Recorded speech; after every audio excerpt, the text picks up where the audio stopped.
Well, it's a microphone too? It's just right here, though. Okay. Like just that speaker right there. All right, fire away. I'm ready to roll. Go ahead, Seth. You were eager. Full start. Just out of due diligence, I know you've said any negotiations for yourself and Sid's in camp.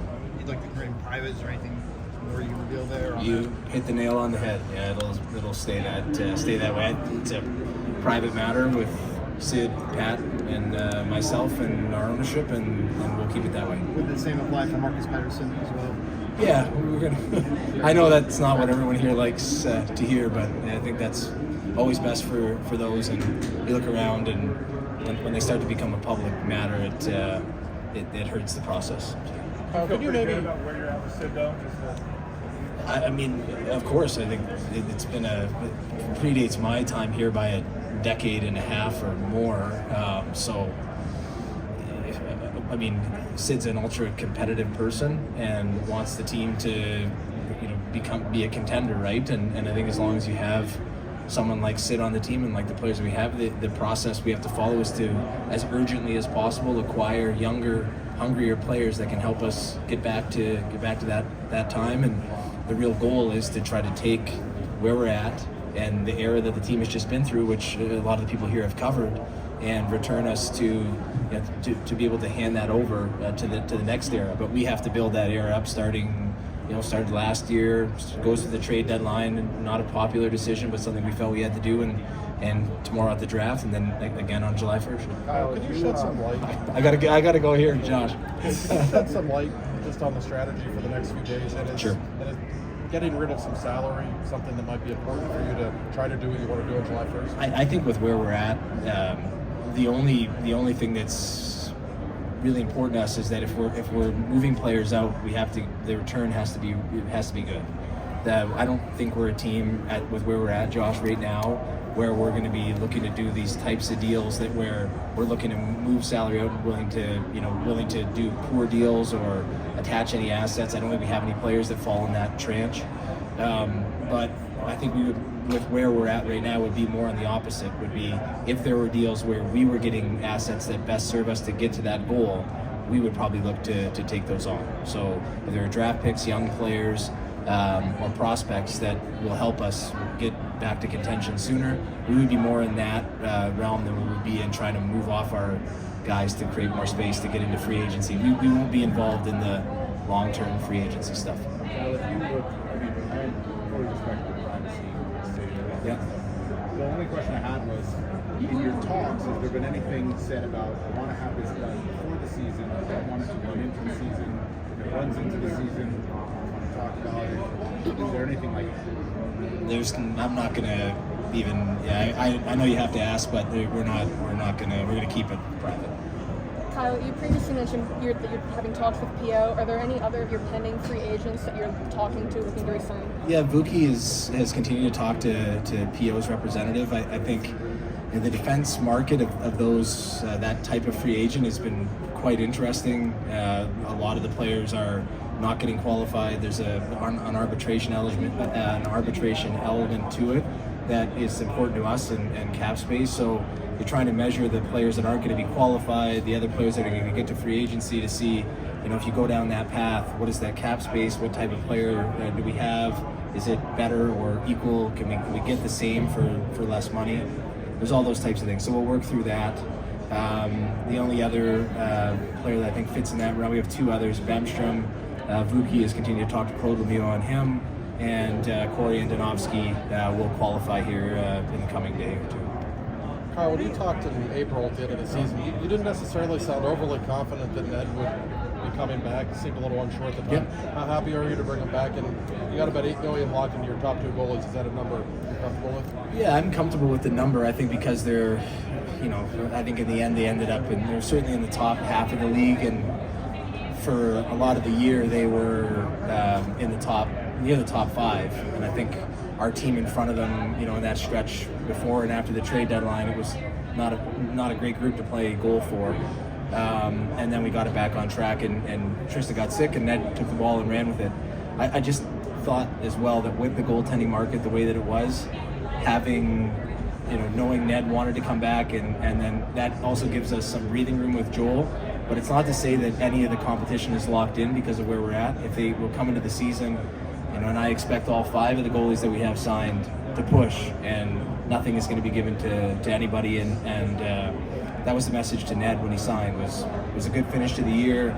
Obviously provided a lot to our team, but now let's continue to push here in the off season. So in regards to the money, I think in the end we'll probably end up around 10th in the league in the spend in net, and it will depend on who comes in and out. But all told, I'd rather have the goalies in the barn than be chasing them on Monday.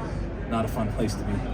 Kyle, Mike talked to us a little bit about bringing on David Quinn. Just what was that process like from your perspective, as far as he obviously has a relationship with David beforehand?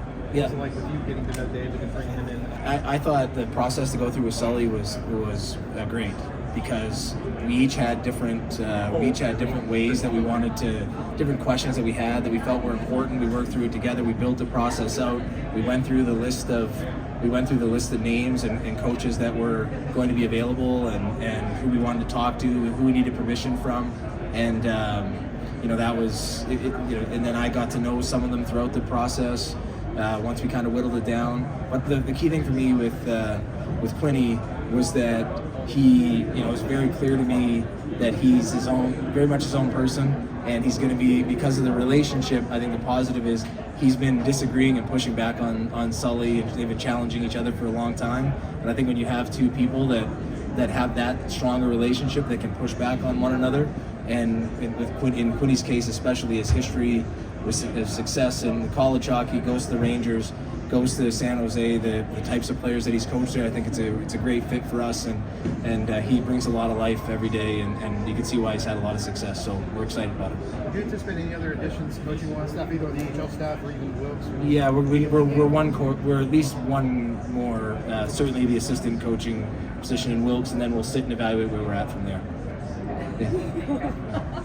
I know you already spoke about Chrissy being indefinite in the press release, but I just wanted to ask, what it's like working with her. I know you probably don't feel each other that much on a day-to-day basis, but just what an asset she's been to the staff. It was a really cool moment, because at one of the breaks she came to me that she needed to speak to me, and I could tell. Usually she said, "Sorry, I need to tell you something. My phone's been ringing the whole morning," and she's like, "Oh, I'm sorry, my heart was beating really fast." And I when you start to hear that, you start to think that something's gone wrong at home, and she said, I just got the call that I'm getting inducted into the Hall of Fame. It's being announced at 3. Is it okay if I miss some of the meeting to go into the media? But she's so humble, and Amanda being on the staff has really been great for educating the rest of the staff on how great a player Chrissy was, and what she brings to the staff now in her role, deep knowledge of the players in Minnesota high school, USHL, and the way she goes about her business, it's awesome. She's so humble but confident, and it's been great to see the outpouring of support for her the last few days, and for us to be able to share in that moment during our scouting meetings was cool. Kyle, as far as the draft, is there any particular position you're looking to address more than others, or is it just going to be the best available? With where we're at right now, it has to be the best players available. With the 2 picks so close together, we've had a lot of talk about that, but we just need to get the 2 best players we can there, and then continue to try to help ourselves, stock that pipeline, and we'll see what we end up with in 24 hours from now. In free agency, are there, and off-season trades potentially as well, are there particular player types or positions you want to target? And then how do you balance kind of bringing in free agents while also keeping pathways open for the young players? Well, I think the free agents, it'll be guys on shorter term. We with where we're at, bringing in 1 guy on a long-term deal or 2 guys on long-term deals isn't, it's not really what we need. We need to make sure that we have the flexibility and the options to bring in younger, hungrier players that can help us to get back to where everyone wants the team to be as quickly as we can. And so I understand looking at it. People say, well, it's not clear one way or the other. But to me, it is. We're not going to be in on. Last year in the summer, we tried to jumpstart it with in free agency and in trade, and we ended up missing on the next to last day of the season again, which is where the team was the year before. So now we need to begin to pivot away from the way that we've gone about it and into a more clear-cut. Guys for shorter-term deals want to play with good players and play for a good coaching staff in a great city. will be a good option for on if they don't get what they want longer term and they want to come to Pittsburgh. And that would be really at all positions, aside from in net. We won't be active there. We'll be active in all the other facets to try to help the team and remain flexible. And that's the way we'll go about it. Kyle, how confident are you, without major changes in this team, that you can have better results next season? I think for me, the range, Dan, is looking beyond like just the one season, and I wouldn't deem it a success if we got into the playoffs next year by a point. We want to get back to being a contender, and so I probably look at it in a much more. The coaches and the players have to look at it day to day. They're trying to win every day. I have to look at it with a much broader lens of.